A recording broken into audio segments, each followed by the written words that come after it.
Peuple de Dieu, bonjour et bienvenue autour de la table dans la parole de Dieu. Aujourd'hui, nous allons voyager dans Romains chapitre 12, le verset 3, un texte dans lequel l'apôtre Paul nous exhorte de n'avoir pas une trop haute opinion de nous-mêmes, mais de nous revêtir d'un sentiment modeste selon la mesure de foi départie à chacun. Ce qui nous intéresse aujourd'hui, c'est que dans ce texte, Paul parle de la foi comme étant quelque chose de mesurable. Paul parle de la foi comme étant quelque chose de quantifiable, parce que la foi telle que nous la connaissons, c'est un don de Dieu. La foi, c'est Dieu qui donne la foi, c'est Dieu qui produit en nous non seulement le vouloir et le faire, mais c'est Dieu qui donne la foi, une mesure de foi à chacun selon le plan qu'il a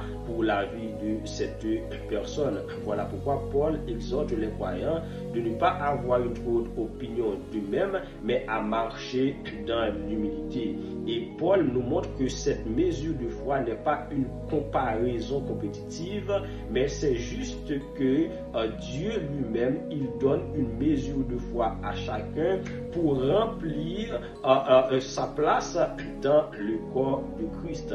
Mais bien aimés, nous n'avons pas la même mesure de foi. Il est extrêmement important que vous sachiez que nous n'avons pas la même mesure de foi. La foi est mesurable, la foi est quantifiable. Chacun possède une mesure de foi. Voilà pourquoi la foi, c'est une capacité spirituelle spécifique. La foi est un don de Dieu. La foi, ce n'est pas produite par l'homme, mais la foi est donnée par Dieu. Chaque chrétien possède une portion de foi.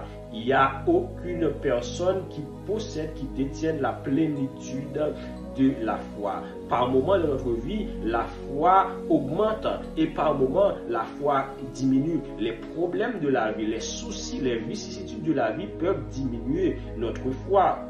Les situations de la vie peuvent diminuer notre foi, mais tout comme la parole de Dieu peut augmenter notre foi. Pourquoi? Parce que dans Romains chapitre 10, la Bible dit que la foi vient de ce qu'on entend, et ce qu'on entend vient de la parole de Dieu. C'est-à-dire, si nous voulons augmenter notre foi, nous devons nous appliquer à la lecture, à la méditation de la parole de Dieu, les témoignages, les enseignements, ce que Dieu a fait avec David, ce que Dieu a fait avec Joseph, ce que Dieu a fait avec les hommes avant nous, vont booster notre foi jusqu'à ce que nous allons développer une foi ferme, une foi qui en mode croissance, et à ce moment, notre foi va s'agrandir. Mais les situations de la vie peuvent diminuer notre foi. Voilà pourquoi la Bible nous montre que la foi est mesurable et la foi est quantifiable. Sans une foi surdimensionnée, il y a des choses que le croyant ne pourra jamais faire. Par exemple, dans Luc chapitre 17, lorsque Jésus-Christ exhortait ses disciples sur le pardon, c'était tellement difficile à comprendre pour les disciples.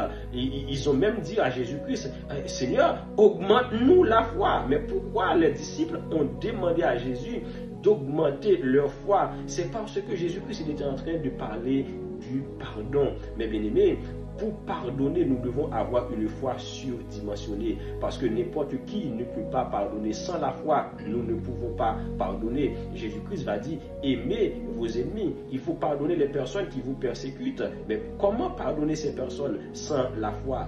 La foi se vit et se manifeste dans l'amour. C'est-à-dire, pour pardonner, il faut la foi. On ne peut pas manifester la foi sans amour. C'est-à-dire, la foi, c'est quelque chose parfois qui peut augmenter dans notre vie et qui peut aussi diminuer dans notre vie. Jésus-Christ, à un certain moment, il a prié pour Pierre. Il a dit à Pierre, je prie pour que ta foi ne défaille. Je prie pour que ta foi ne défaille. C'est-à-dire, à un certain moment, Jésus-Christ a compris que la foi peut défaillir. La foi de Pierre peut défaillir. Et nous l'avons bien constaté, quand Pierre il a renié Jésus, on a compris que sa foi a défailli parce que c'était une situation difficile. Il était entre entre la vie et la mort et la lapidation aussi. Maintenant, il fallait prendre une décision. Mais puisque Jésus-Christ a posé une balise, Jésus-Christ a posé des limites, il a prié pour Pierre afin que sa foi ne défaille.